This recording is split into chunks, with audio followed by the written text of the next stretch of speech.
to Airline Highway in an amount not to exceed $59,840 by Transportation and Drainage Director. Is there anyone here wishing to speak on item 98?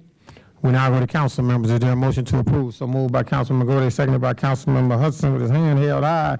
Is there any objection to item 98? The item has been approved. Council members, do you want to go to item 99 now, or do you want me to take all of the items together? It's up to the council. Item 99. We go on item 99.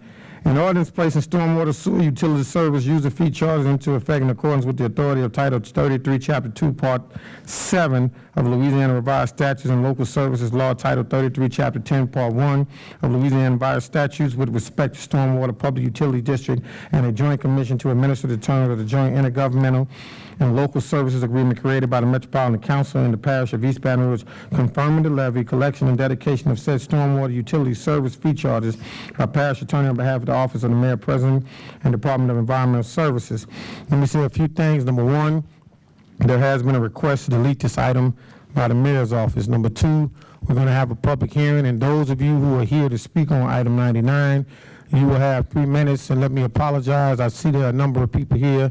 I'm going to be tight on the 3 minutes tonight so that everyone who is wishing to speak on an item may be able to do so. So if I cut you off during your comments, please know it is not my intent to be disrespectful, but it is my intent to ensure everyone who is here to speak on an item has the opportunity to do so. And last but certainly not least, as I have suggested to all of the council members time and time again, I would suggest to those of you who are wishing to speak on an item, this is a challenging item. Please, if you have to be harsh on the item. Don't choose to be harsh on any one individual or any one of us up here.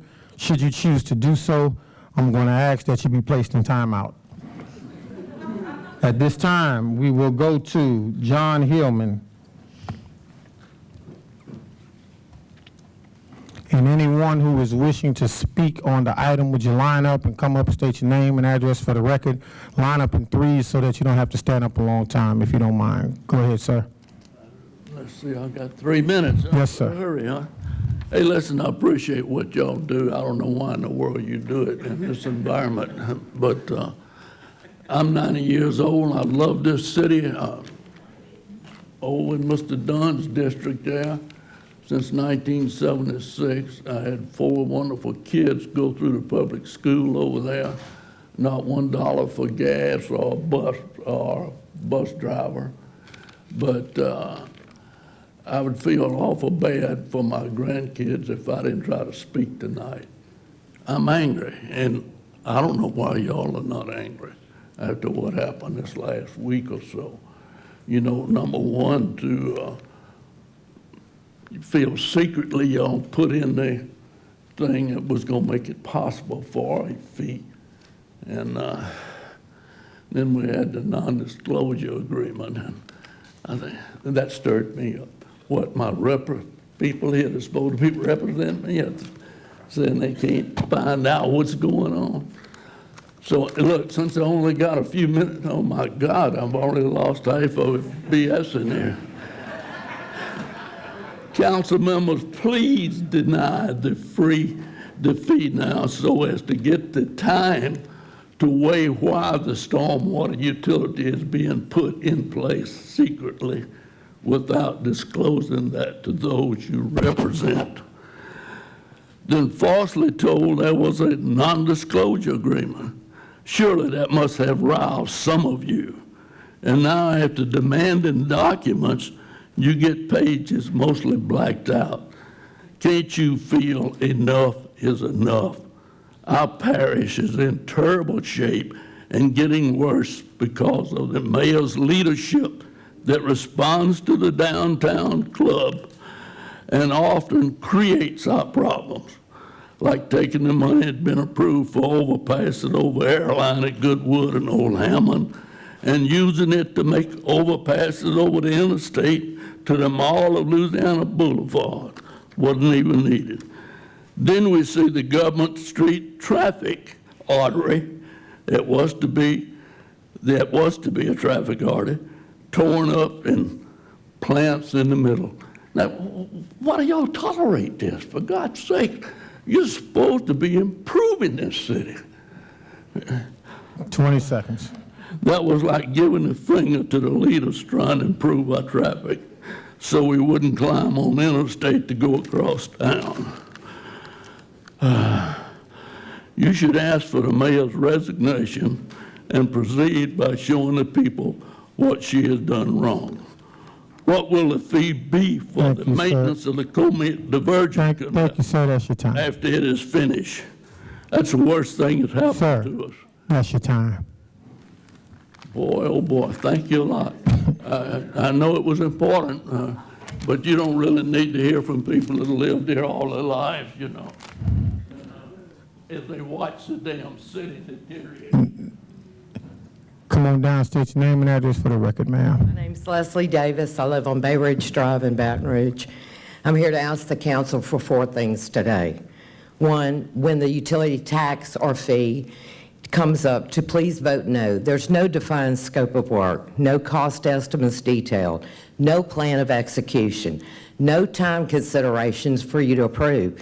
It is a blank check with 0 accountability. Our charitable organizations and churches will be taxed or pay a fee in excess of $1 million in our parish if this passes. Are we so desperate to charge St. Vincent de Paul, United Way, Susan Komen, Battered Women's Shelters, these type of fees? Second, I'm asking that you require that any plan moving forward completely show a detail of scope, cost, scheduling, and execution plans. 3, I'm asking you to reconsider balancing our budget, which we have had examples before, and look at Austin's budget. They rebalanced their library and recreation parks. I realize y'all have visited that already.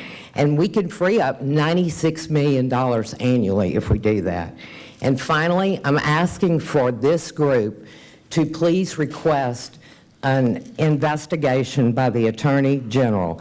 If it had not been, and we owe him a great deal of debt, to our Congressman Garrett Graves, who called and verified that the information was erroneous. This is probably an ethics violation. It is probably a state law violation.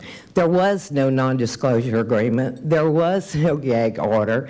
The information was erroneous. Instead of finger pointing, I would like to see, and I would think you would like to see, a full investigation to understand what really took place. Thank you for your time, and I appreciate everything that you do. Next, please state your name and address for the record, please. Marie Constantine, 657 Spanish Town Road. Thank you for allowing me to speak today.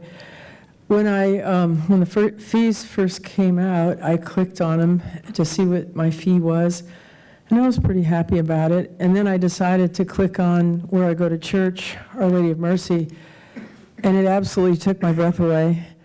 And then I realized, oh my God, I'm definitely not going to Mass this Sunday, and maybe I can go to Lafayette or something like that. It just was too much. And I agree with the previous woman in the sense of the details, and we need the details. And then I want to say something else. As you know, I've talked before that we figured 41 bags of litter come into Capitol Lake every month. And if there were 200 pieces of litter in each bag, it would take 8,200 people to stand on the banks of Capitol Lake to create those 41 bags. And this dynamic is being played over and over and over in the sportsman's paradise. And Florida took care of it with these stormwater utility fees, put on a utility bill, and with 211 communities now, there is no reason why we can't pause this whole nightmare and take a look at this and study the fees and come up with something reasonable. There's got to be some place in the middle. And I'm wondering what life was like when our grandfathers realized that death and disease was resulting from sewage. And somebody, I don't know the history of a utility bill and how that became a permanent funding source. But I think this is where we are today, that we're trying to give stormwater for the #1 state in rainfall permanent funding for something that has caused so much pain and suffering and loss of our homes and our way of life. And that's all this is, something reasonable. Let's go back and study it. 41 states have this. There's no shortage of examples. I clicked on one site and of course, they don't have our rainfall amounts, but they were charging 3 cents for every whatever, 500, whatever they call them. I mean, there are other numbers and formulas out there. We must find a way. Our state is in terrible pain. Thank you. Anyone else here wishing to speak on item 99? Is there anyone else here wishing to speak on item 99? We now go to council members. Councilmember Adams. Mr. Dotson?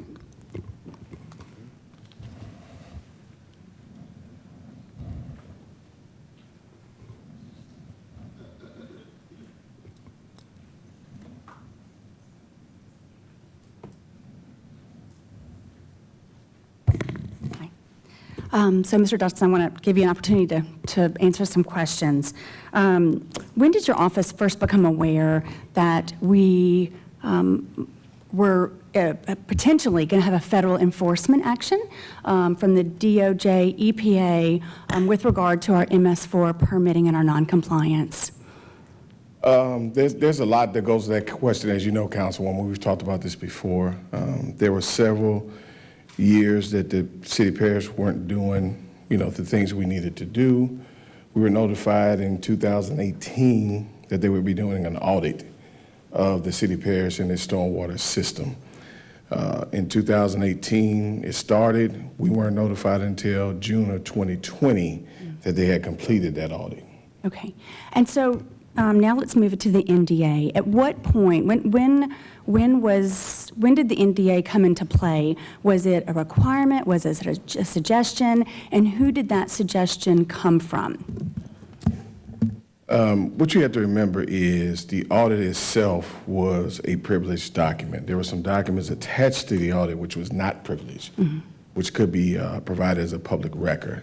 But the audit itself is a privileged document, and it's stamped as such at the top, stating that it should not be released pursuant to Federal Code of Evidence, Article 408.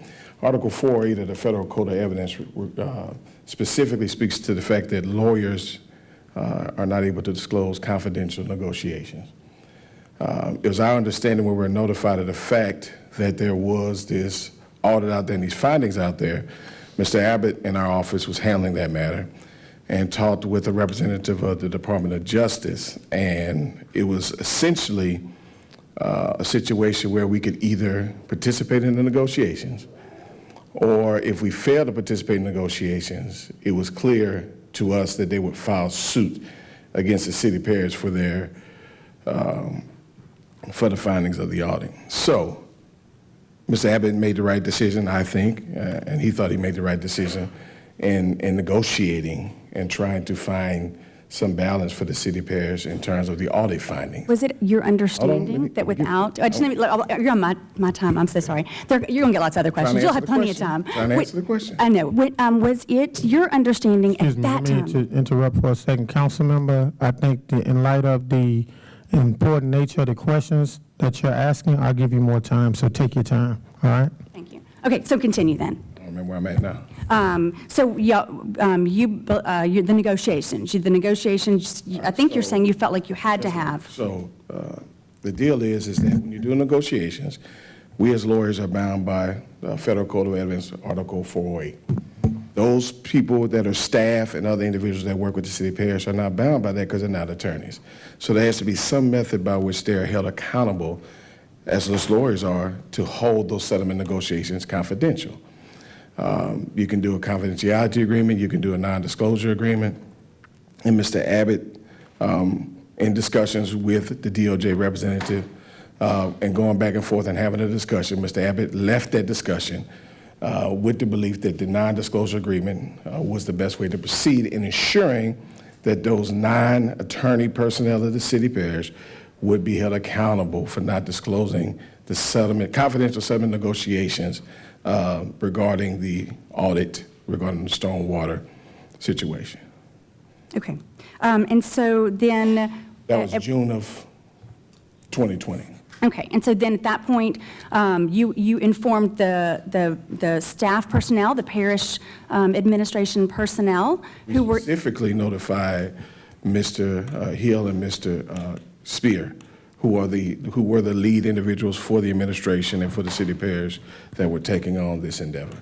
So, and then they had certain individuals that worked for them, and I'm not going to call their names, but those individuals that were tied in and were part of their network, who were non-lawyers, were asked to sign the non-disclosure agreement as well. And so did you also notify the mayor? Was she going to be a part of those negotiations as well? I don't know what the mayor knows. I can tell you that I never spoke to the mayor regarding this matter, either by phone, text, email, or anything, not directly or in any nature. My only communication with the administration, my staff, Mr. Abbott's only communication with the administration was through Mr. Spear and Mr. Kelvin Hill, and maybe some of their additional related parties that were at meetings and things of that nature. So when the information was given to them, I suspect, and I don't want to make any speculation, but I suspect it was provided to the higher-ups in the administration. What was told and how it was told, I don't know that. Did any attorneys sign the NDA? Again, attorneys are not required to sign the NDA because they're bound by Article 4 of the Federal Rules of Evidence. So that's a no. So it would only be parish employees who are non-attorneys. So, right, no attorneys signed it. Is that what you're saying? Yes, ma'am. Okay, great. So let me ask you this. So as the parish attorney, the Metro Council is your client. Does that federal rules of evidence preclude you from sharing details of a case that or a potential case that we're involved in with us? What you're asking, Councilwoman, is what you've asked me previously, and I don't mind explaining it again, but I want to be clear because I don't think that question was clear. What you're asking me is, why would someone who is my client, if we're in executive session, have to sign an NDA to have a full discussion with you about everything related to the audit? Is that your question? That is my, yes. Okay, all right. So the answer to that question is what I've told you and what I've told Mr. Hudson and what I've told everyone that I've talked to. Our concern is ensuring that the federal government has certainty that the city parish is not releasing information that it should not. It was our opinion and our belief that the best way to do that was to have all non-lawyer individuals, including our clients, sign NDAs. Why? Why? And I've had this discussion with you. When we go into executive session, there's never been a time I haven't told you everything that's related to an item. And I dare anyone sitting on this council to show me a situation that I did that. I dare you, because it doesn't happen. This is different. This is federal litigation that is governed by certain articles. And if I provide that information to you, and I caution you like I caution you in every executive session we go to, please do not disclose this information. It's confidential. It's attorney-client privilege. I trust that y'all are not going to provide that information, right? Because that's the kind of case we have. In this case, if you disclose the information to an outside party, now I have to deal with the federal regulators wondering how this confidential information, which you assured us was not going to get out, has gotten out, and that may potentially hurt us down the road and lead the city to having to incur a cause of action because of that release of information. So we felt the safest way and the best way to show the federal government that we relayed that information was to have all non-lawyer personnel sign it, including members of the council. Councilmember Adams, I gave you an additional 5 minutes. Would you like your other 5 minutes at this time, or when you move on and come back? I would suggest you come back with your other 5 minutes. All right. Councilmember Hudson. I'm good, Andy. I want to first, I guess, maybe ask my question as a point of order to see if the administration would like to come up and make any statements or address the council.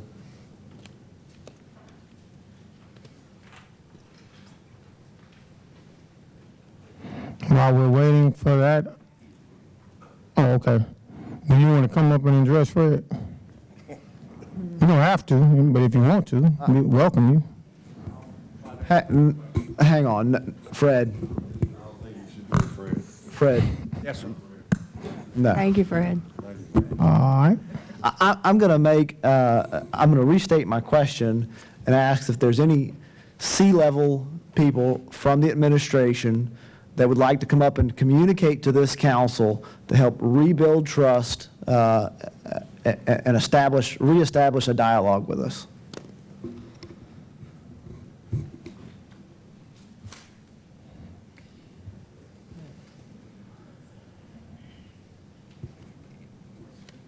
Thank you very much. I can basically say that what Andy explained was correct, that our understanding always was, and I think it was really to the council, that we were not allowed to speak on anything. So again, I know that was certainly the mayor's position. She felt like she could not openly talk about anything, and for the most part, the internal workings of this were done at a staff level, really within Kelvin and with Richard Spears. Thank you. Darrell, I still have a couple questions. When it comes to our timeline, we still seem to be at odds with the information that we're getting from the administration versus what we're getting from Congressman Graves. Just yesterday, the mayor restated that we have an impending deadline, and then I received an email from Congressman Graves' office just before this meeting started that there is no impending deadline. May have. Do you want to, Andy probably can speak of the deadline, because I've not been involved in the deadline issue. Andy's been in those meetings. You want me to answer it? Darrell, hang on. The mayor released that statement. And I think, again, those are the deadlines that the mayor's been given. The mayor was the one in the meetings with Andy and with LDEQ. I don't know who was in that meeting. So again, that was information that was provided to the mayor. And do you have a document that says, I've seen the email that was sent from Mr. Bidwell earlier, and I see some benchmarks in there. I see MCMs, which are, part of the MS4 permit. I get all that, I understand that. But I don't see in any documentation where it says a specific date or a specific month, right? So, Sir, on the document that was shared with you all as well as released publicly earlier today, there are 3 dates. And this is based on the August 30th meeting that the mayor had, as well as members of our team and the parish attorney's office with Louisiana DEQ, with the EPA, and our staff. In that email, there's an attachment called the agenda. And if you look down to item, 6B, there are 3 dates listed. Number 2, MCM1 due by October 15th, 2022. There's a second date, November 19th, 2022. And then the third date is January 15th, 2023. So here they show 3 different benchmarks that are expected to be met, as well as when those are expected to be met. right. But we're not talking about benchmarks. We're not talking about MCMs. The statement from the mayor president's office is that federal enforcement action will begin February of 2023. What you provided me doesn't say that. The information coming from Congressman Graves is that that deadline is not real. Has the mayor reached out to the congressman to see if maybe he can help? I can't say whether or not they've spoken. Darrell? Are we living in a parish where our mayor president can't reach out to our congressman? I mean, I can tell you as an elected official, he's been one of the most open and eager to help in any situation. And we haven't reached out to him about an issue on huge federal enforcement that costing our taxpayers millions and millions of dollars. That communication can really work both ways. I don't know if they've communicated. I'm not aware of that. Can we address that? Can we call him? We can certainly find out. All right, thank you. We would think the communication would have happened the other way too. Thank you. I will just follow up by saying, look, stormwater is something we have to address. MS4 is something we have to address.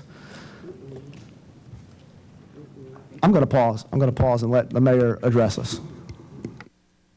I apologize. I was handling city business. How can I assist you, Councilman? Did you hear the question? No, I didn't hear it. All right, so the specific question is, you and Congressman Graves seem to be giving us different dates, right? So earlier today, Mr. Armstrong and Mr. Bidwell sent us some information that includes a document called Agenda for 8/30/2022. In that document, there are several benchmarks listed, but there's no specific date. But as recent as yesterday, you doubled back on the date that we have impending federal enforcement action. This council received an email from Congressman Graves' office before this meeting started saying that, again, that there is no immediate federal enforcement action pending. Help us figure that out. Can we communicate? Absolutely, we can communicate. That's why I'm here. So, first of all, I am referring to this document, which I think all of you all received, that was from a meeting that I was in on August the 30th. At that meeting, as you will notice, do you all have that document? Because it would be good if you could refer to it. Wow. Let's see if we can get some copies of that document. Ms. Harris, can you help It me might out have been with some email. copies of Is that it on your document? email? Okay. The document she has, can you help us get some copies of that? No, I think they have it. You have it on your email? I have it. Yes, ma'am. Okay. So in that document, if you'll notice the agenda, it says EPA and LDEQ enforcement meeting with Honorable Sharon Weston Broom, East Baton Rouge Parish Mayor, staff regarding the City of Baton Rouge Parish and East Baton Rouge MS4 program. Okay? If you go down the agenda, and this is just one of the documents that was included. If you go down the agenda, it says identify action items.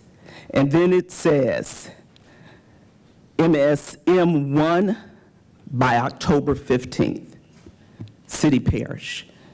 MSM9 by November 19th, 2022.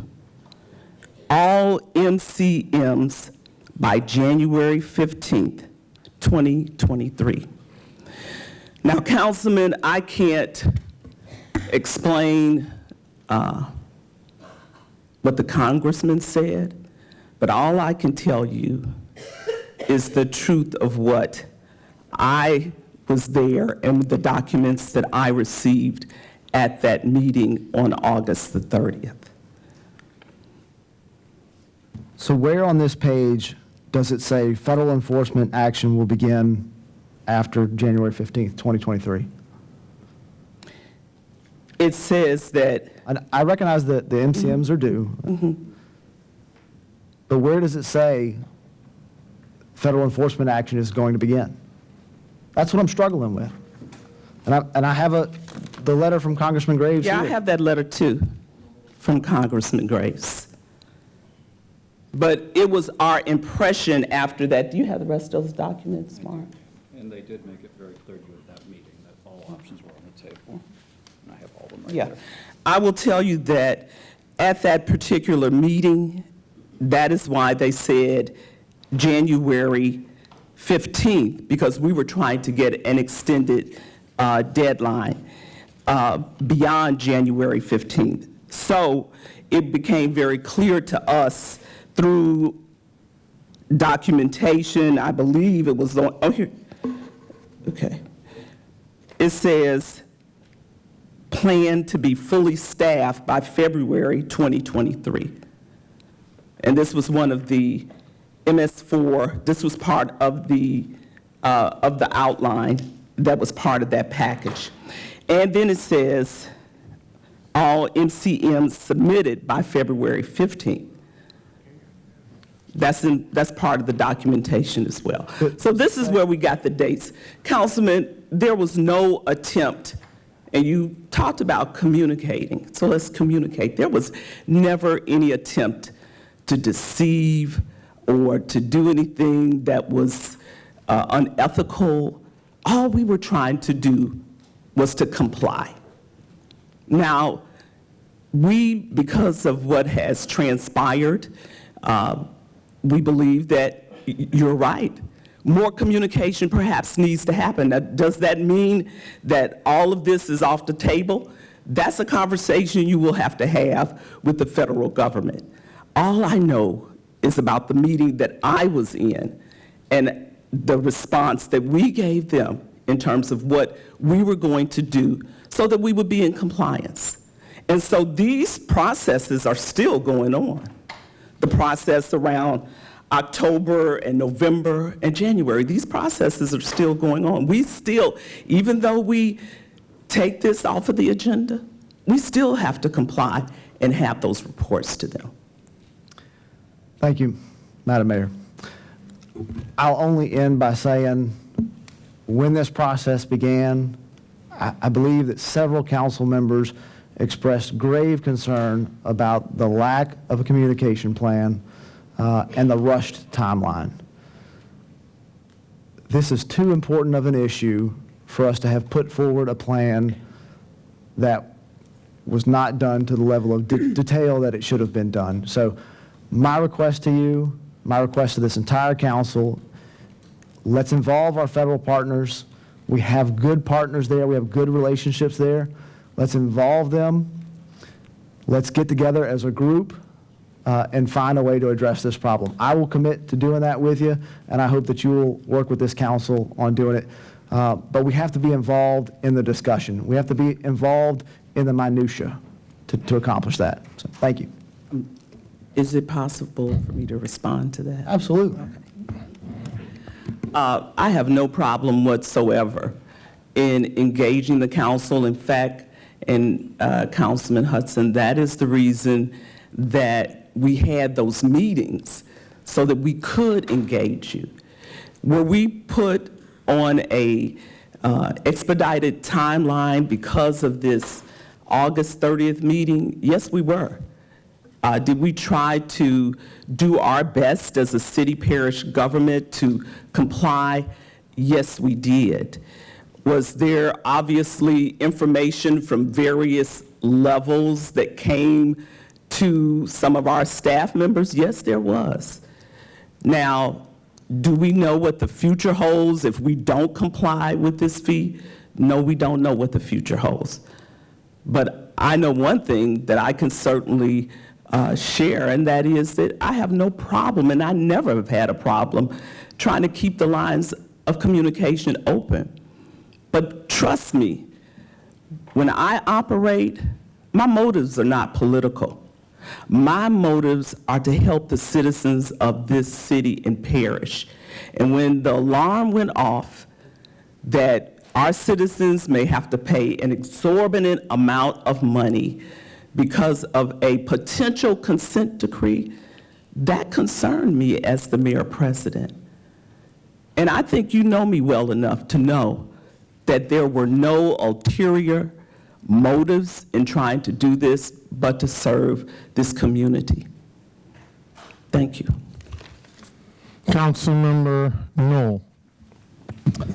Thank you. Andy.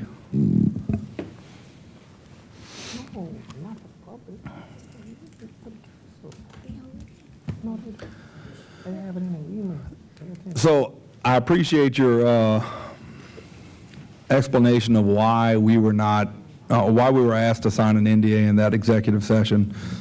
We spoke multiple times, and I told you I thought at that time, as your clients, we should have been able to have everything in that moment in executive session without having to sign anything.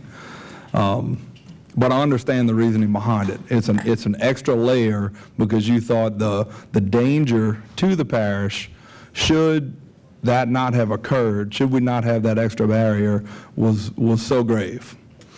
Did the mayor sign an NDA? No. Okay. And so I would assume that with that being the case, I would assume she was privy to all the information that we were trying to receive, that the NDA was a barrier of. I can't answer that question. Okay. Mayor, so you didn't receive the information, you fully trusted all of your people to give it to you?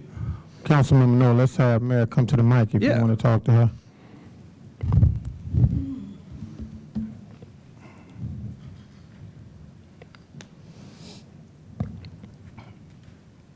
So Mayor, some of the information from the meeting, from the documents we were seeing, it seems like some of what we were trying to receive. And so in that meeting, you received that information, or even prior to that meeting and subsequently, without ever being asked to sign an NDA. I was never asked to sign an NDA, and I just realized recently that several members of our team were asked to sign an NDA so that they could have access to information around the audits. Okay. And so, I guess, so you never, no one ever expressed to you that it was, that maybe other members were needing to sign it so that it wouldn't leak out? You weren't aware of that? No, And you weren't asked to sign it? No, I was not asked to sign it. So then, Andy, I guess I would ask, you didn't feel the need to make sure that the mayor signed one, but you wanted us to sign one. So do you have a greater trust for the mayor than us on not leaking the information? That's unfair, but I mean, that's... No, that's unfair, but I answer the question. Let me say something to you. You are putting a lot of ifs in there, Brandon, and I know where you're getting, and I appreciate and I respect where you're going. I do. But there's a lot of ifs in there. Do you know what happened at August 30th meeting? Because I wasn't there. I don't know what happened. I don't know what was said. I don't know how far EPA and DO, whoever was there, went with the mayor, such that she may not have had the need to sign the NDA. I don't know that, because I wasn't privy to that, okay? I don't know what Rick, Kelvin, or whoever else told the mayor. So I'm not privy to what extent she had knowledge, such that I could intercede to say that y'all need to have her sign an NDA. Right. I don't have that ability, okay? All I can tell you is that Rick, Kelvin, and everybody there knew the line that needed to stop at in terms of providing information without somebody signing an NDA. And that I can tell you. And that makes sense, and that's what I was trying to get at, so... But there was a back-end question to it, too, though. But I'm just playing. Go ahead. No, but so it was never, and I understand that. You weren't brought in on that meeting. You weren't brought in on any of the fee discussions. When we met on the 7th, you weren't there. That's correct. No community meetings, nothing. Right. Not a phone call from anybody on this panel. Not one phone call. Right. So when you had Kelvin and Rick, when you had the discussion with them and they signed the NDA, you left it to them to have it signed by everybody that they were going to bring into the fold at that point? No. Bob Abbott ensured that they gave us a list of everybody that was going to be involved. This is my understanding, and I'll clarify that Mr. Abbott if I'm wrong.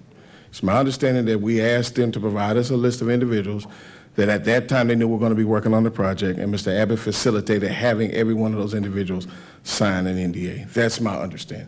And again, I like to put a caveat in there. I like to talk with him to make sure that that's accurate, and I will provide you any information that's not accurate with that statement. But that's my understanding. Thank you. Yes. Thank you. Councilmember Moak. Yeah, so Brandon went off on my question exactly, and I was going to ask the mayor the same thing, if she had ever been requested to sign an NDA.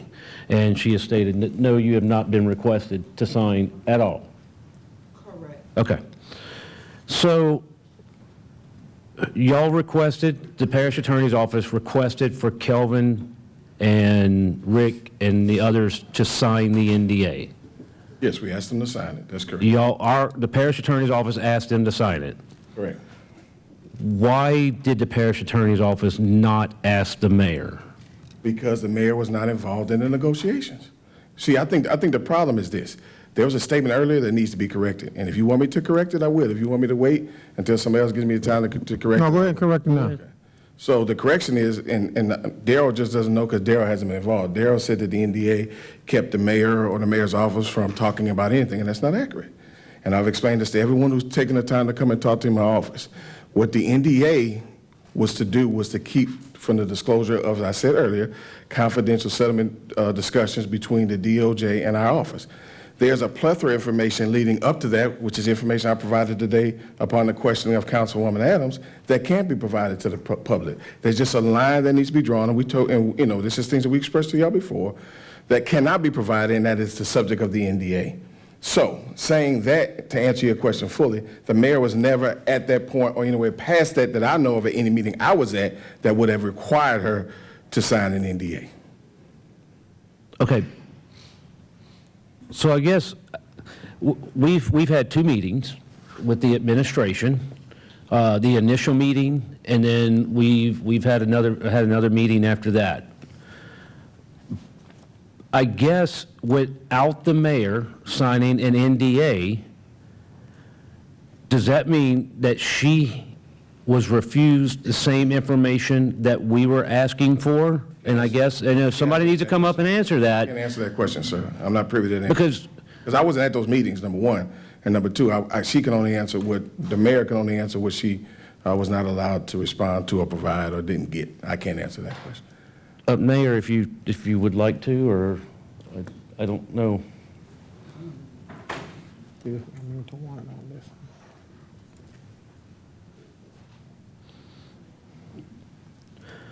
Mayor, I guess what I'm trying to establish is that we're all on the same playing field when we had these meetings and everything. And it's sounding to me like right now, without you having to sign the NDA, that you had the exact same, the information that was being presented to us from the administration, Kelvin, Rick, and them, that the questions that we were asking in those meetings, you didn't have that information either, correct?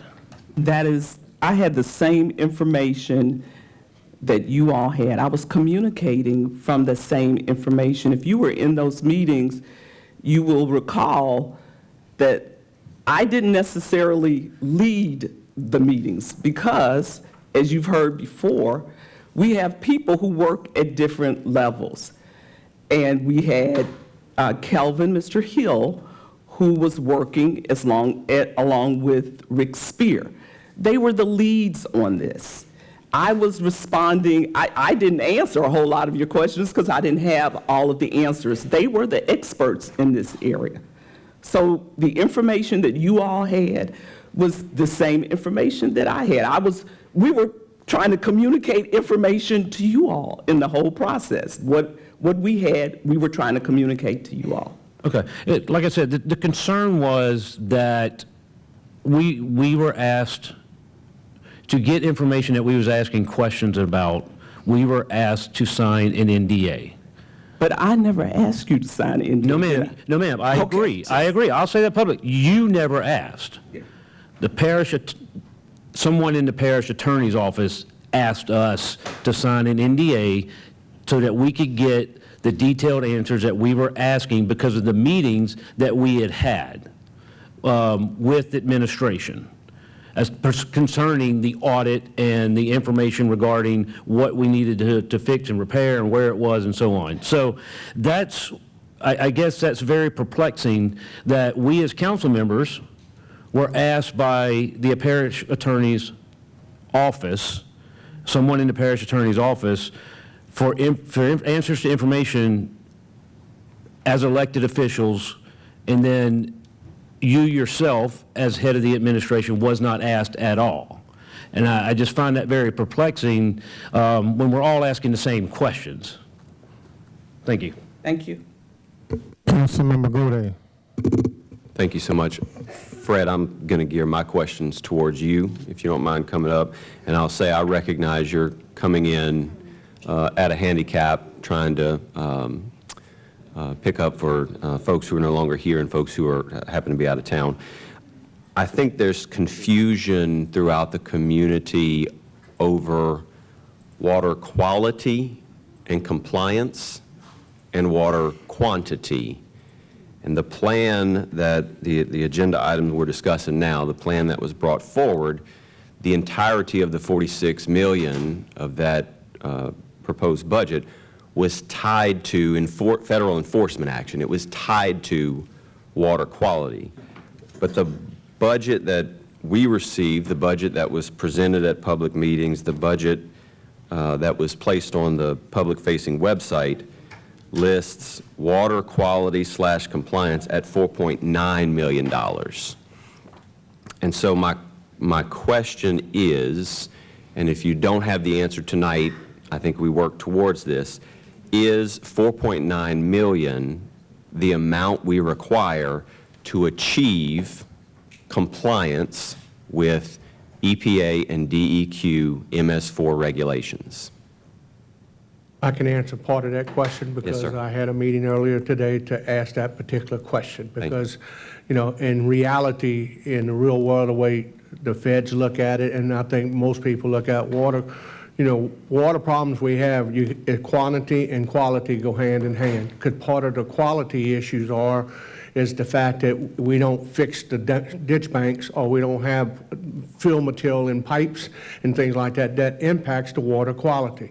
So when we look at this, while it's part of the water quality, but it's much more involved than that, and it also takes the component of having some maintenance requirements also as part of the program. Because I asked that, and it realistically, we're in and it was an estimate, but it was somewhere around $25–26 million just for compliance with what we would have to do in regards to the program.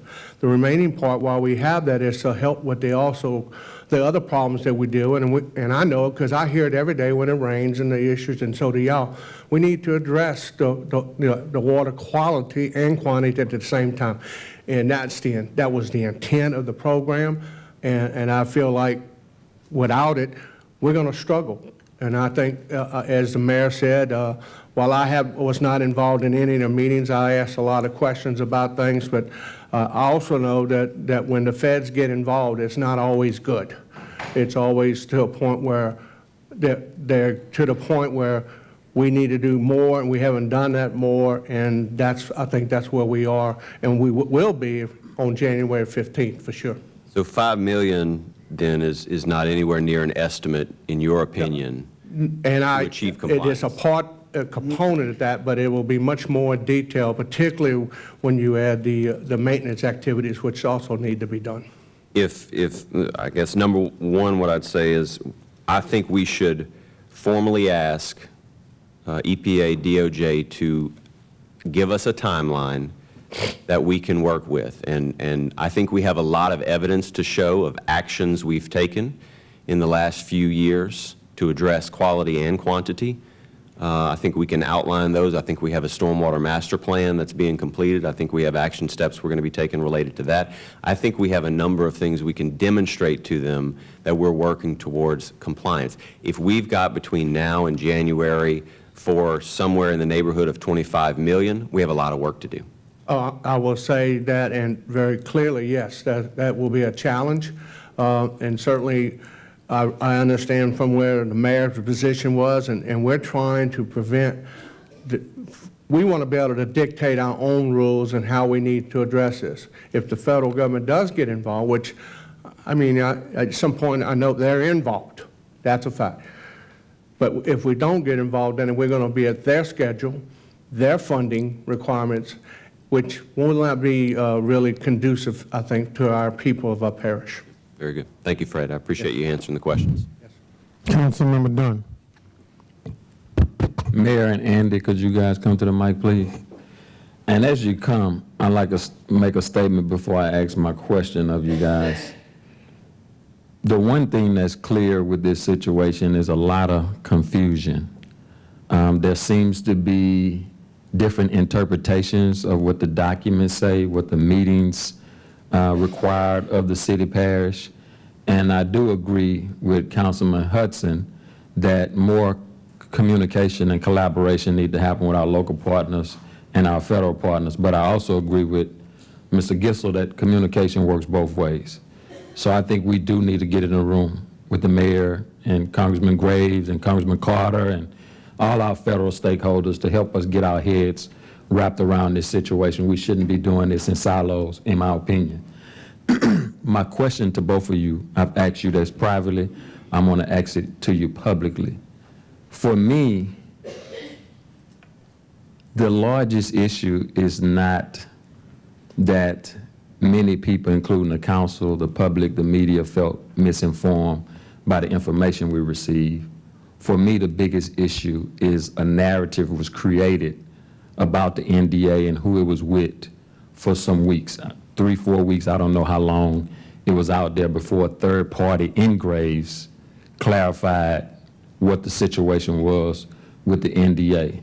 And my question to you guys from your office and the mayor from your office, what stopped somebody from the office, whether it was you individually or the people who was running point on it, to step in and say, hey, I don't know if we said it wrong, I don't know if you heard it wrong, but a false narrative is being created and we want to correct the record?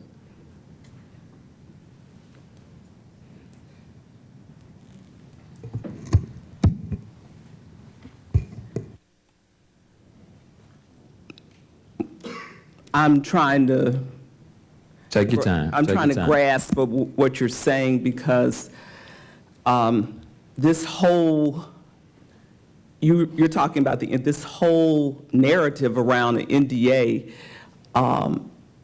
did not originate with my office. Can I just clear it up for those who may not know? Yeah. It was our understanding and the public's understanding, correct me if I'm wrong, anybody, that the NDA was between the city parish government and the federal government. It was later found out that that was not the case. And that narrative was going throughout this community for several weeks. And my question is just how nobody stepped up and clarified the record on that. Now, I don't know if you guys knew that at the time, or you learned when we learned from Congressman Graves. I'm not sure. I just want to know why nobody clarified it. Okay, let me start off by saying Congressman Graves has not had any one-on-one conversations with me. So I'll start with that. And I don't think I've been copied on any emails or anything. This whole issue around the NDA narrative, I believe, evolved last week. I was unaware of it. It evolved, and once I found out that it was, all this talk was going on, I was trying to get clarity around it, and before Mr. Hill left, that is when he explained and shared to me that the parish attorney's office had required them being, I think, Mr. Hill, Rick Spear, and I don't know who else, to sign NDAs so that they could have access to these audit documents. And that's the extent of city parish and the federal government. I proceeded to get additional information from other attorneys who, and I didn't even have to proceed to get that information. Other attorneys offered the information that there cannot be any governmental NDAs between government and government. So this NDA came from the parish attorney's office to my people who were working, and that was the extent of the knowledge that I have about those NDAs. I hope that answers your question. And you don't know why the folks that you delegated to handle this didn't clarify the record? Because they obviously would have known that the NDA was internal. I do not know why they did not clarify the record. Okay, thank you. Andy? Let me first start off by saying this.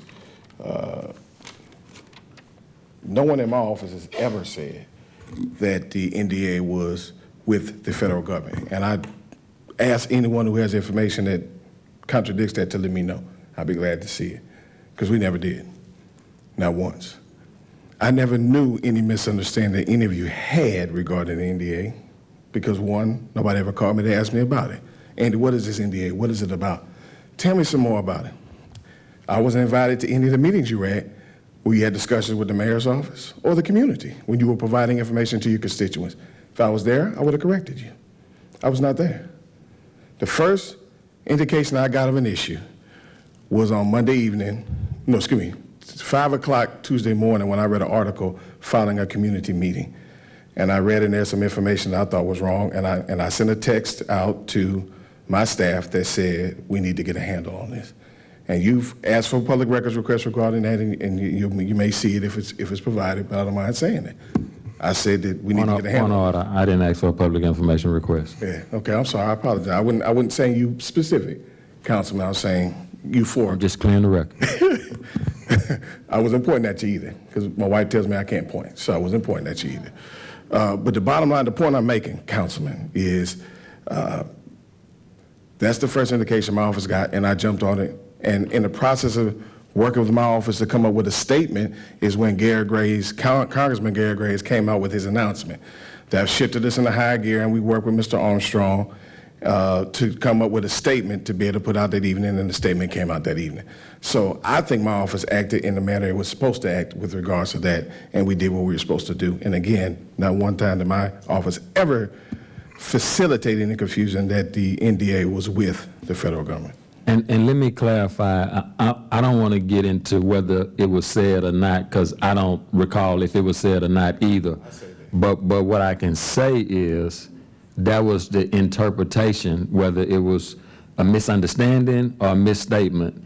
And it was clear on the record in the media, print, news, that the narrative was being created in this community. So I'm speaking more to the narrative, because we can say tomato and tomato and have miscommunication. That can happen. But just like you said for the record, I need to state for the record that it didn't come from my office. Okay. Yeah. Okay. And if I can, do you mind, Councilman? Go ahead. One thing? I want one point of clarification, something that Councilman Moak said. You stated that when we talked with y'all in executive session, or you intimated that you weren't able to get the information that you needed. My recollection and my staff's recollection is, though y'all did not want to sign the NDA, which was fine, we were still able to provide y'all and our recollection all the information that we could up until that point, and answered all of your questions. I never had anyone ask me a question in that executive session that I felt went into the area that dealt with the NDA. So I just wanted to clarify from my position that to clarify what I thought happened in that session, sir. And before I rest with my questions, Andy, and correct me if I'm wrong, with the narrative being created, you didn't feel the need, you individually or anybody in your office, need to speak to the public or to the council to clarify the narrative that was being created? Again, I'm telling you that the first time that, you got to remember, the newspaper says things sometimes because they get inaccurate information, or they may get information that's confusing, correct? And so, in my opinion, it's not, my job is to make sure that each and every one of you understand everything that's going on. And so I made sure at the point that I needed to make sure that every one of y'all knew what was going on. My door's always open. At any point that y'all call me, I dare anyone on this council to say that they called me and I didn't return their call. Or they reached out to me and I wasn't there. And nobody did. Nobody did. And then y'all took whatever information, or somebody took whatever information and went to talking to other people. That's not something that we can be held responsible for. The moment that I felt like there was something out there that came that was being distributed incorrectly is when my office went into making sure that we needed to correct it. And that's how I feel, sir. Thank you. Councilmember Moak, I know you want to speak and your speaker button's not working, but Councilmember Rock is up next. Go ahead, Councilmember. Unless you want to let Councilmember Moak go to answer that. It's up to you. No, I just want to make a statement. I didn't want to use my time. The statement was, and you brought up... You got to use your time. You brought up the executive session. We got shut down because we asked certain questions, and Mr. Abbott asked the council members, I can't state any more unless you sign this NDA, and that's when we shut down. That's just all I'm going to say about that I disagree meeting. with that, but that's your opinion. I respect your opinion. I disagree with that, sir. Councilmember Rocca. Mr. Dotson, can you please tell me and the rest of the council what the difference is between a gag order and an NDA? A gag order typically, Councilwoman Rocky, you know this, you're an attorney. A gag order typically is something that's issued by a court or a judicial body regarding the inability of individuals to speak about whatever issue or topic. Okay, so I think some confusion lies in the language between the gag order and the NDA. At one point, when we were having meetings prior to executive session with you, in the mayor's meeting with Kelvin Hill, he referenced a gag order multiple times. And then subsequent to us having the Beverage and Diamond conversation up at the podium, gag orders were referenced yet again. And I think you even stated gag order. And it was referenced so many times when reviewing those meetings and those notes even council members began to adopt that language. So at any point, was there a gag order, or is that language being confused between the NDA and the gag order? I would suspect that it's being confused, and it was a incorrect terminology that was used and was propagated, is my understanding. Okay, so when you referenced it, it was not a gag order, correct? Whenever, I think it was. You're asking me, and let me answer it this way if I can. I think this is what you're asking me.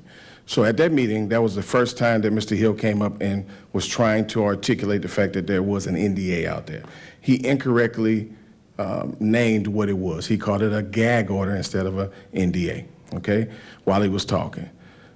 In my opinion, on that, hindsight's 20/20. Sitting back here now and Monday morning quarterbacking, I probably should have corrected him at that time, but the intent at that time was to make sure that everybody knew that information could not be provided. To me, the most important thing was to make sure that people understood that. Should I have corrected them right down? I probably should have, but to me, it was benign at that time. Now that we're here and knowing that all the issues that came from it, Monday morning quarterbacking, yeah, I probably should have done it. And in the future, that'll be something I consider. But at that time, that was my mindset, and I think what got across and what was supposed to get across was there was certain information that could not be provided, Councilwoman. Well, I think the confusion also lied in, we felt maybe there were two different things. And I think that was a point of confusion for some of us. Fair enough, but nobody called to ask me. Right. Fair enough. So with regard to Beverage and Diamond, and can you elaborate on how that's related to this service fee here, that firm? Not at all. No? No. The stormwater fee and what we're doing with the stormwater master plan are two separate things. But the NDAs that we were asked to sign originated out of that executive session for Beverage and Diamond. Correct, because Beverage and Diamond is assisting us with the stormwater master plan and the audit and the negotiations with the federal government. The stormwater fee is separate from that. So how is that related to what we're talking about tonight? It's not related. So there's no. It's not related. And let me explain to you what I mean by that, Councilwoman, if I can. Let me explain to you what I mean by that. What I mean by that is this. We have a stormwater master plan that has to be put in place, and it's due, and the mayor's correct, it's due by January. I can't remember, I think it's 15th, what the day, I don't have it in front of me, whatever the date is in January. Beverage and Diamond was brought in to help assist us with getting that done and communicating with the federal government and to have a smooth process going forward. Now, once we get the stormwater master plan into place, the federal government's going to know, okay, you have this wonderful master plan in place, you have this organizational structure, you have all these goals that you want to obtain, you have all this cleaning that you say you're going to be doing, how are you going to fund it? The federal government could care less how we fund it, they just know it needs to be funded, and they want it to be funded. So that's what I mean when I say the stormwater master plan and the fee are connected, but they're not intertwined in the manner that you were asking. So are there two separate NDAs, one for Beverage and Diamond and one for this? The NDA deals with the audit, the settlement negotiations, that's what I'm telling you. The settlement negotiation dealing with the audit, which is related to the stormwater master plan. Okay. Yeah, that's the only NDA we have, Councilwoman. And when you say, okay, so just trying to figure that piece Yes, out. ma'am. Whenever you're saying you guys hired Beverage and Diamond, does Beverage and Diamond consult with your office directly, or do they consult with the mayor's office? It is, and I'm kind of treading thin because I want to make sure I'm not violating any attorney-client privileges.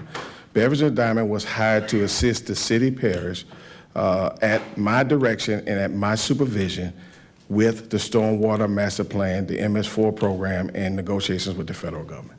To help your office? Ma'am, again, I said the city parish at the direction and supervision of my office. Okay, so they do communicate with the mayor's office? Say it again? They communicate directly with the mayor's? Everything typically comes through my office, and then as it comes to my office, it's filtered out. But there may be times that they may talk to an individual on a call or things of that nature, but there's always at least, and don't hold me to this, but there's always should be at least one of my attorneys on any phone call or any WebEx or Zoom or anything of that nature. Last question for Nell. Where's Mr. Abbott tonight? I believe he's here. He's in his office. He should be. He can if you, yes, ma'am, I can ask him to come down. Okay. All right, let's stay on. We've been doing an excellent job of being orderly now. Let's stay that way. Councilmember Banks. Turn your mic on.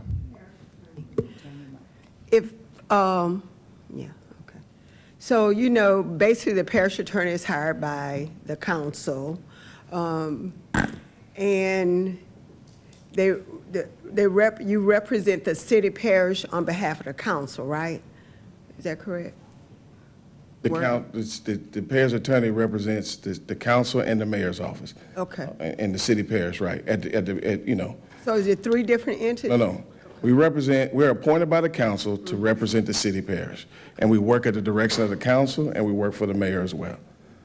So you work at tell me the difference between the direction The direction of the mayor and the council, and we assist the mayor and the council with their duties, and we also represent the citizens of the city parish. Okay. So for the most part, you answer to both the mayor's office and the council office. It's just that we appoint you. Yes, ma'am. And I think, do you feel that's where the confusion probably lies? Or is there a way that we could communicate? Because and the only reason I'm asking is like, you were trying to carry out a duty for the mayor's office on behalf of the city council. We're not privileged to any of that, but then when it comes under scrutiny, we're the one that have to like chastise you, if you will. Or question you. So how do we fix? I honestly think that when you're dealing with legal terms, and one of the things you said, it is based on interpretation, and I do understand the cautiousness, because that is how you work as it regards to making sure you try to tighten things up to the best of your ability. So I get that. I think that it's like you caught between two masters in a way, and I was just wondering is this just the way the playbook has to always play out, or is there a way that we could systemically make sure these kind of things don't happen again? Councilwoman, I appreciate Communication-wise. I appreciate that question. I respect that question, but I've never felt like I was caught between two masters. I think I'm able to effectively do my job and provide whatever counsel the mayor's office needs, as well as whatever counsel and direction that this office needs, as well as representing the citizens of the city parish. So I've never entered into that kind of conundrum or problem. And if there are methods by which we have to obtain conflict counsel and things of that nature where I think there's an issue. And I don't think my office has been in that situation yet. So we're in the thing where your counsel to the mayor's office is basically being blamed for the whole debacle. We on the council have various opinions, so you don't think that that's conflicted? Well, this is the problem, Councilwoman. And I'm to tell you my opinion. I provided information to, let me back up. The administration is the one who is handling this initiative, right? This is an administrative initiative. Right. My office is assisting the administration with handling this initiative to the best we can as their counsel, to talk to the DOJ lawyers, to help them decide the best way to go on pathways, and to provide everything they need to do their job. I provide information, and I cannot be held responsible once I provide accurate information, how it is translated or propagated down the line. That's not my responsibility. And I don't think that just because that may happen, that then creates a problem in terms of me being able to represent this entity and represent the mayor at the same time. That's just my opinion. So I do understand that, and I do agree. I think, like I've said several times, when you lead under fear, you make rash decisions, and I think that is what happened. This has not cost the city parish one penny. Nobody died, and to my sadness, I regret that Calvin Hill resigned for whatever reason. I think that he was one of the mayor's better hires, and I think that he was critical, especially when we're dealing with wastewater, stormwater, and Move BR. So I want to say that, the collateral damage that led to him separating from city employment does grieve me. I don't think this is nearly as big a deal as people make it. I'm going to just tell you the truth. Nobody lost money. the fact that we have an agenda item that said it could be repealed shows there's a way out. I think that the opportunity for the mayor's administration, the parish attorney, and the council, and the stormwater committee to go back and look at what the work, as Councilman Gode said, that has been done. And I think that should have been how this addressed. Congressman Gary Graves is one of my greatest friends. But I do believe that his first call should have either been to you or to the mayor's office. Because that's where the seed of deception was planted. And basically, as you know, it's been stated, it's a two-way street. And in the interest of the city parish, if you want to make sure that people in this community, in the city are getting the information, let me check into this, and then let the mayor's office, let you know, let the council know. So it sounded a little scandalous to me, the way that was handled. But from that, this, to me, I've lost 3 days in work on this item that has not cost a penny of money to, no stakeholder loss. The comments that, Councilmember. Yeah, please. You have talked twice. Oh, I have. And I have given you an additional 5 Okay, minutes. well, that's all right. Well, You've that's talked- my point. All right. I just think this is just a bit much. I am, and what I was going to say in addition to that, I think Mayor wanted to respond to something you said, so I wanted her. Well, you can, yeah, you can. First of all, let me say that I agree with much of what the councilwoman said, but I think this is a pivotal point to bring up something that's very important, and that is that while I have great respect for Andy Dotson, the truth of the matter is that most mayors have their own executive council because, as it was told, as you well know, and it's in the plan of government, you all appoint the parish attorney's office.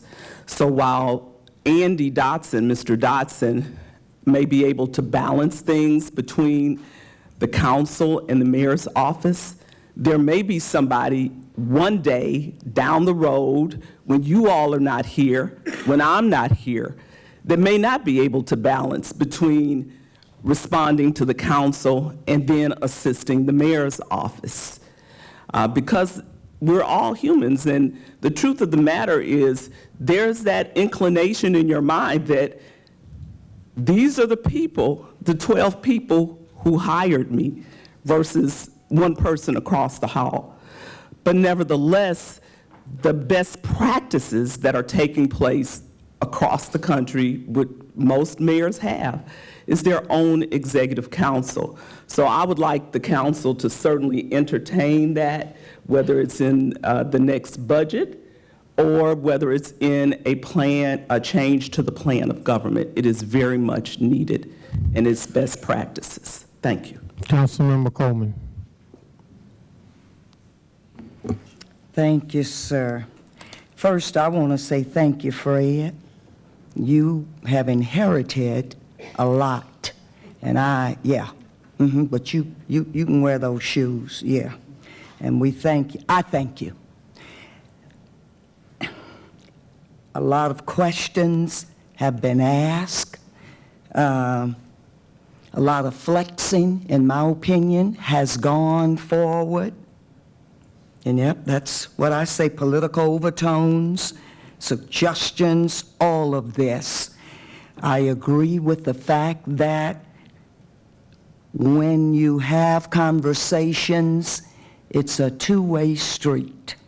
And so with that being said, with the congressman tweeting and all of that, what real men, real women do is pick up the phone or go face to face and have a conversation.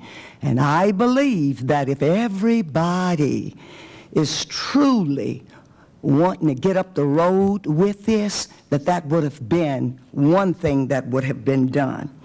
Another thing here is tonight I'm hearing questions to the mayor and Andy Dotson, but I'm hearing names, other names being called like Rick Spears and Abbott. No questions being sent to them. I have a concern about that, so I want that to be known there. Yeah, plenty confusion. Now, keep in mind, I think this is good for the public to hear and see, and put a lot out here. And what I perceive also is that some of the stuff that folk may have thought, I think that there has been a different opinion at this point when you sit and you talk. We sitting and talking now, and this should have been before. And so now here we are at a point whereby we are getting some information that should have been done. See, children do that. You know, but real men and real women have real conversations. I always think about a lot of money on the table. When you look around at all the people that are employed in this city parish, a lot of money on the table. May not be what you want to be making, but it's what you accepted. And so everybody must be accountable and able to carry their own water. And so and I'm going to say this, anybody know me? Know I can talk twice. If the mayor had to know all things, she wouldn't need many people. If Mr. Dotson had to know all things, he wouldn't need, I think it's about 19 in that office there. And so, plenty questions, some confusion in the beginning, I think, but I think some stuff has been cleared up, and it is my desire that some respect can really go forward and cause, as Mr. Hudson said, some good conversation to go forward. But I'm talking about real conversation where all political overtones and all that other stuff is out of the way. And you're really, really thinking about the people here that put every last one of us here, put the mayor here, and everybody really that's sitting in any seat. So then I ask the question, but don't try to answer it, where do we go from here? But I want you to understand my concern here, and has always been from the beginning of all of this stuff that just tore up my weekend and my days and whatever, Rick Spears and Abbott's name has been out there. But the only folk that are being asked to answer questions, and they feel like, yes, they are a target and on the fire, is Mayor Broom and Andy Dotson. And I rest my case. Councilmember Adams.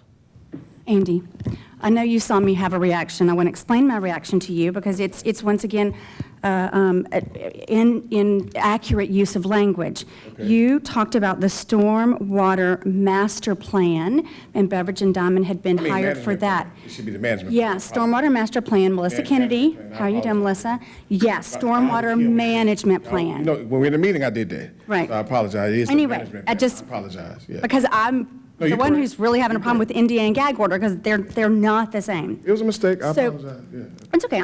I'm being fussy. I'm tired. No, you're good. Okay, so on Thursday,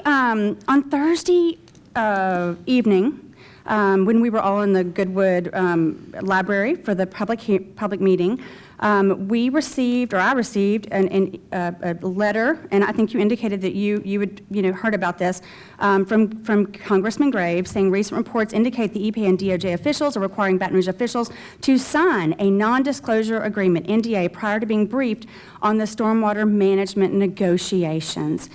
Are you aware that there in the Code of Federal Regulations is a policy against entering into final settlement agreements or consent decree that are subject to confidentiality provisions and against seeking or concurring in the sealing of such documents? It's the policy of the Department of Justice that in any civil matter in which the department is representing the interest of the United States or its agencies, it will not enter into final settlement agreements or consent decrees that are not subject to confidentiality provisions, nor will it seek or concur in the sealing of such documents. So this is federal policy. And then we have this from Congressman Graves, and he's basically saying, hey, you're requiring them to have these these confidentiality agreements.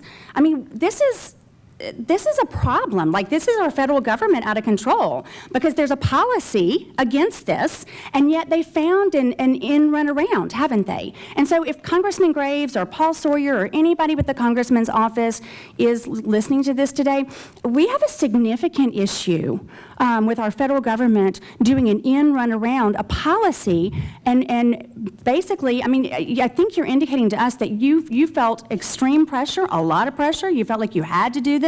That was Mr. Abbott when he was speaking. He said he was in the meeting. I wasn't in the meeting. Mr. Abbott provides you that context that he felt like, and I said this earlier, he felt like if we did not find a method by which we would ensure that our non-lawyer personnel were held to some accountability, and we couldn't do that, then we couldn't have the negotiation. And if we can't have the negotiations, the only result is that they would file suit.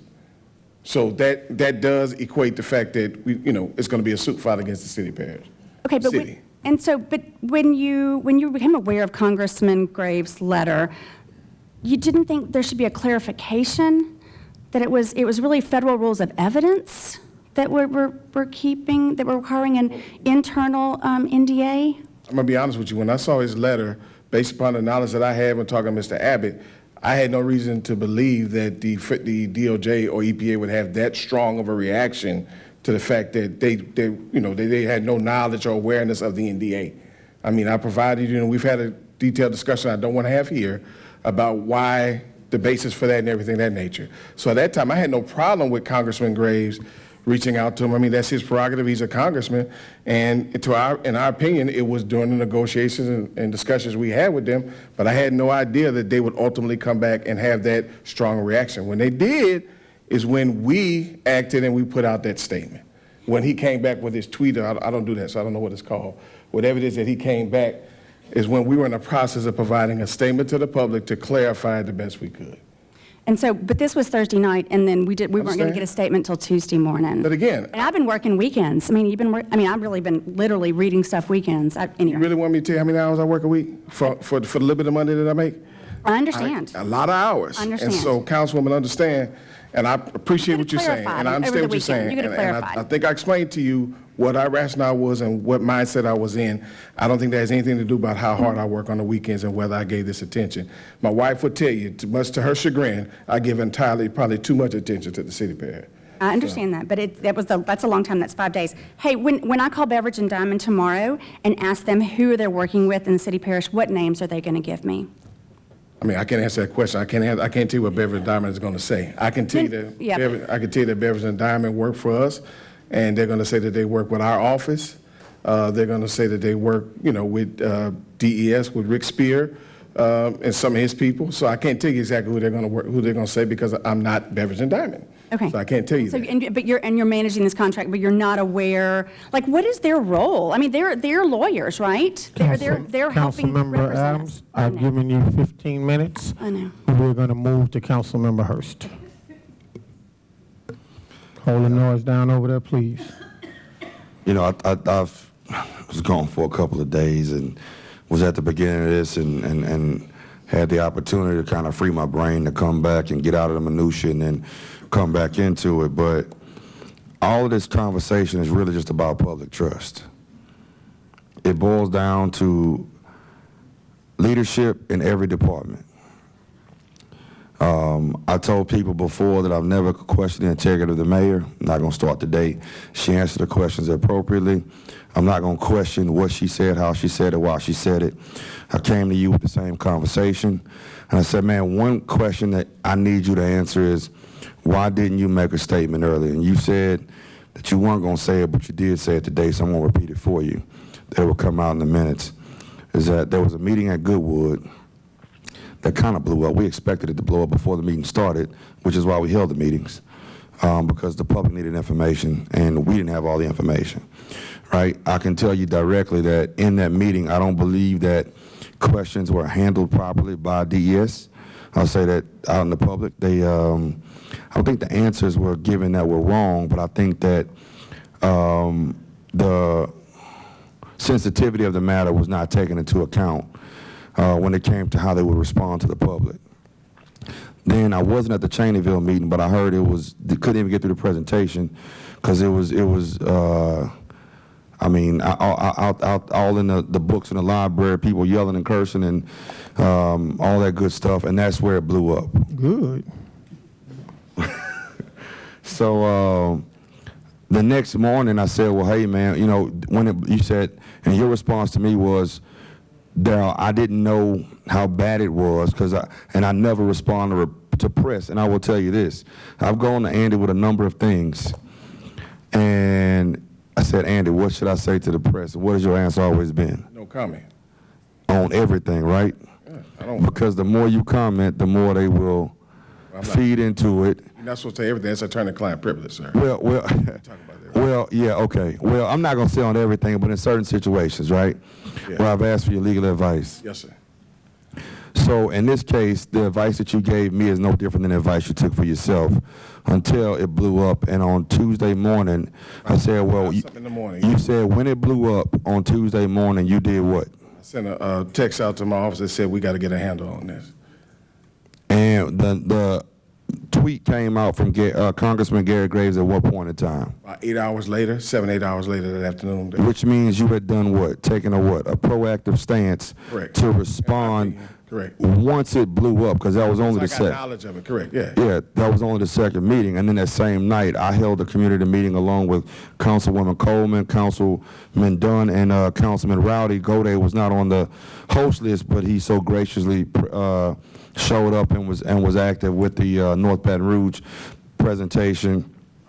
And again, in that room, I don't think the sensitivity of the crowd was taken into account in ways that the questions were answered.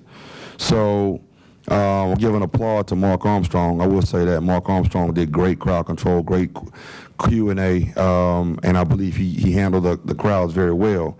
But in my opinion, you did what you were supposed to do. I appreciate that. Okay. The first meeting, none of us knew. Aaron was up there trying to do crowd control to the best of his ability.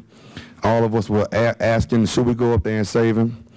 And the next meeting, I wasn't there, and then by the third meeting, we knew to set the precedence that we were not going to allow the loud talking, the over talking. If that happened, you lose your privilege to speak.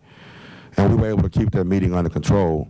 But you responded before the tweet came out. I think the public needs to know that you were preparing a response before the response was provided by Congressman Graves. For me, that satisfies me to know that you had the intent to do the right by the public, and all of this boils down to public trust. The fact that the mayor did not sign an NDA and that she was not privy and she trusted the department heads the same way you trusted your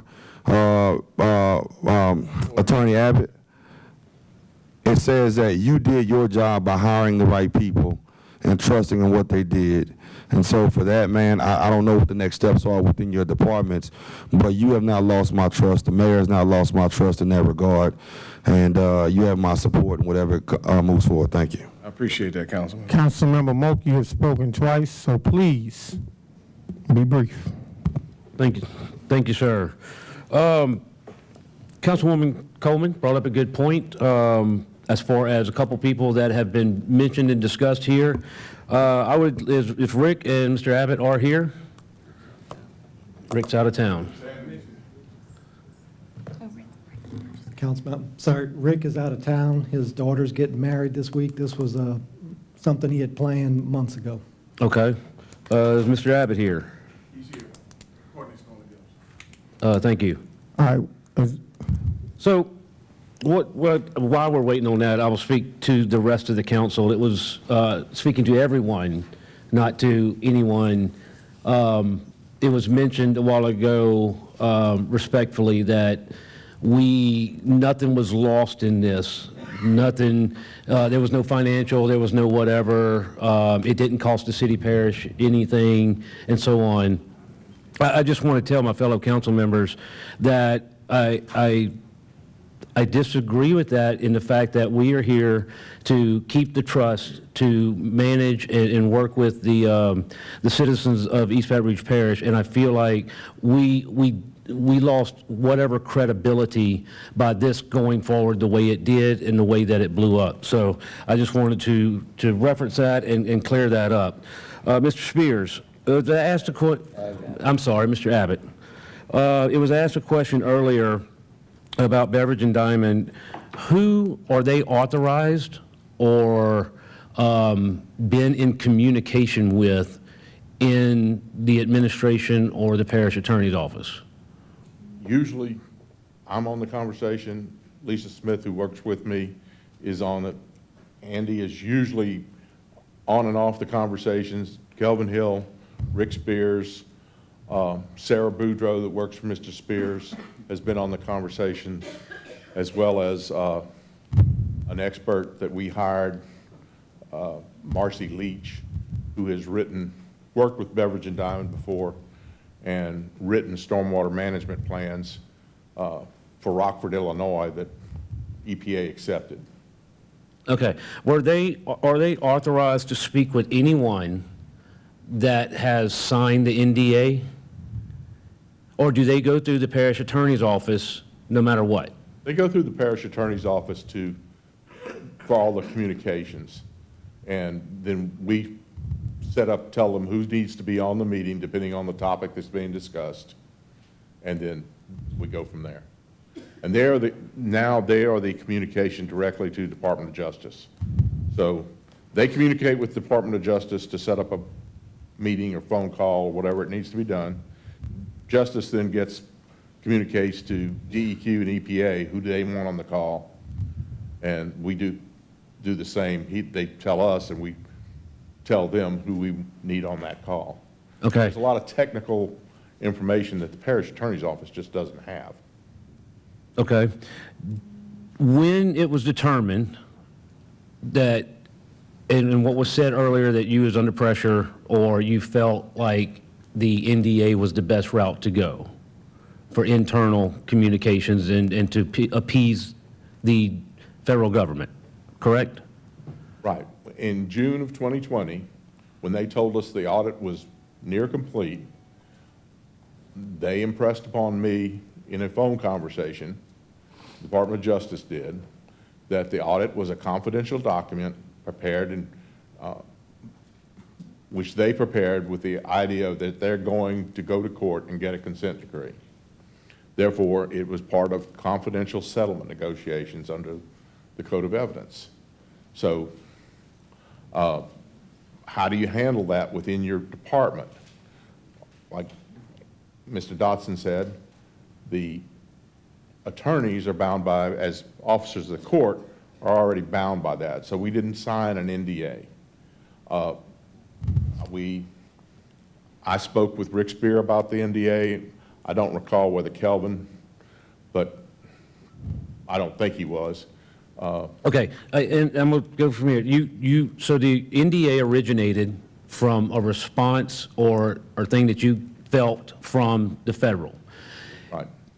At that point, you yourself, who felt that way, did you make a list, request a list, or did y'all meet to determine which people y'all felt needed to sign an NDA? Councilmember, Councilmember, that's your time, but I think the line of question is extremely important, so please go ahead and answer.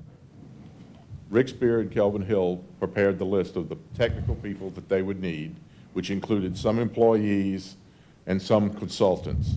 And over time, that list has actually grown. The new consultant that we brought on Ms. Leach, that we just brought on once Beverage and Diamond was here, also has signed the NDA. So, Okay, and final thing, I just want to clarify a statement. There was a list made of who needed to sign the NDA, and you said it has grown since even the original one. But there is a list that was submitted to y'all by some kind of communication, written, typed, emailed, chiseled in stone or something. There is a list. yes. Thank you. Councilmember Dunn. Thank you. Bob, what's your official title with the Parish Attorney's Office? Deputy Parish Attorney. And with this stormwater issue, is it true that you ran point or took the lead on this with the conversation, negotiation with the federal government? Somehow back in 2005 or somewhere like that, I got involved with the sewer program, became the environmental attorney in the office by default. So is that So a yes? Okay. Councilman Moak has already established that through your conversation and communication with them, it led you to believe that an NDA was needed. Is that correct? Correct.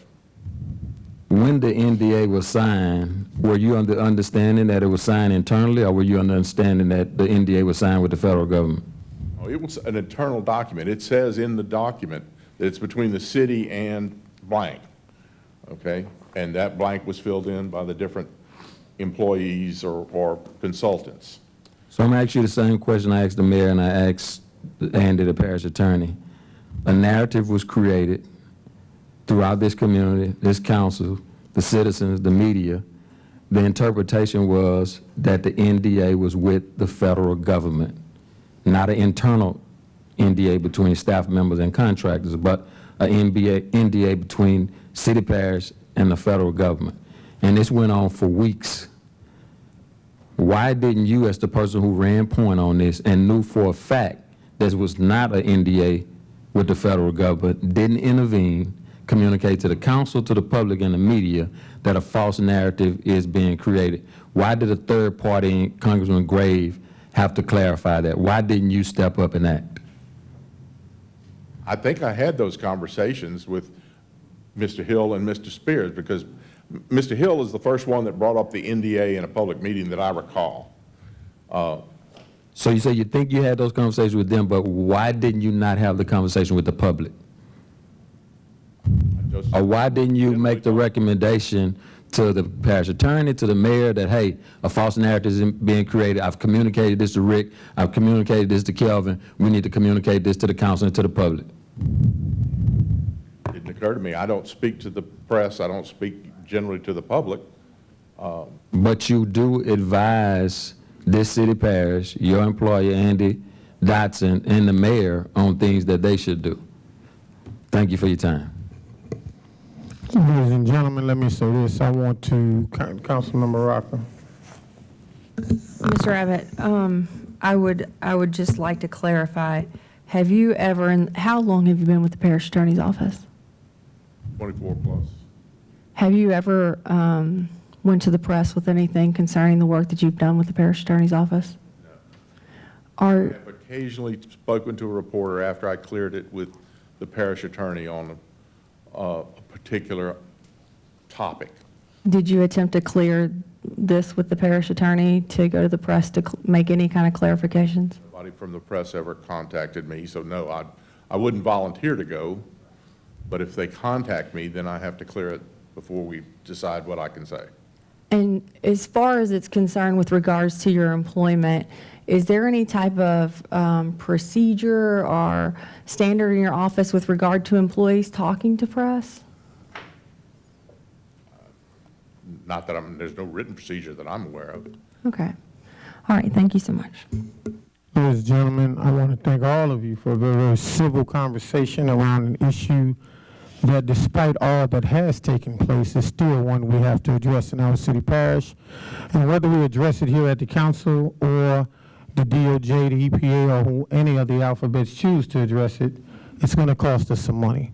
And so it is my thinking we all need to create a path forward, a positive path forward. So I 100% agree with you, Councilman Hudson, that there needs to be a conversation. I agree with you 100%, Councilmember Dunn. We need to be at the table, and we need to get in a room, have a very, very candid conversation, Councilmember Coleman, and create a path forward for all of the 452,710 citizens who live in this parish. Because if we don't, then we have all failed those citizens, and we all must take some accountability for that. So I'm not in the business of saying we should throw anybody under the bus, so to speak.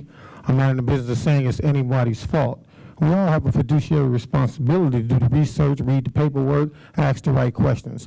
And when we don't do that and we get the wrong information, we have to be very responsible in taking accountability for that which we know and that which we don't know.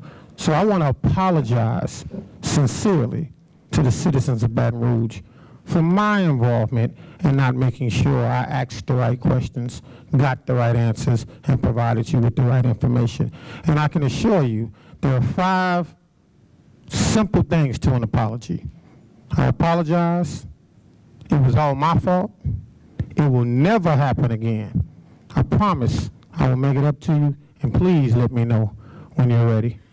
With that being said, I'll entertain a motion on item 99. There has been a request from the mayor's office to delete. There has been a motion to delete by Councilmember Hudson and a second by Districts 1, 2, 3, 4, 5, 6, and 7. There has been a request for a roll call vote on the motion to delete. Council Administrator Beck. Council members, we're going to vote the machines.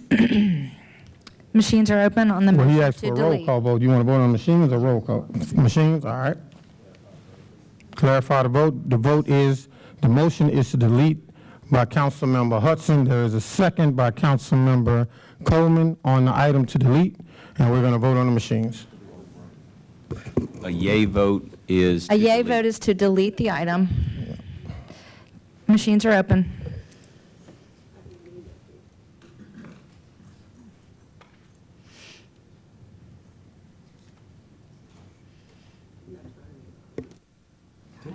Item has been deleted. Ladies and gentlemen, we'll now go to adjudicated properties. I'm going to take items 100 to 115 together. Item 100, Lot 18A, Square 4, Subdivision LaFosso Town, District 7, Cole. Item 101, Lot 44, Square 9, South Baton Rouge, District 10, Coleman. High bidder Mallory Williams, $100. On item 100, the high bidder was Daniel Washington for $20,000. We go to item 102, Lot 46, Square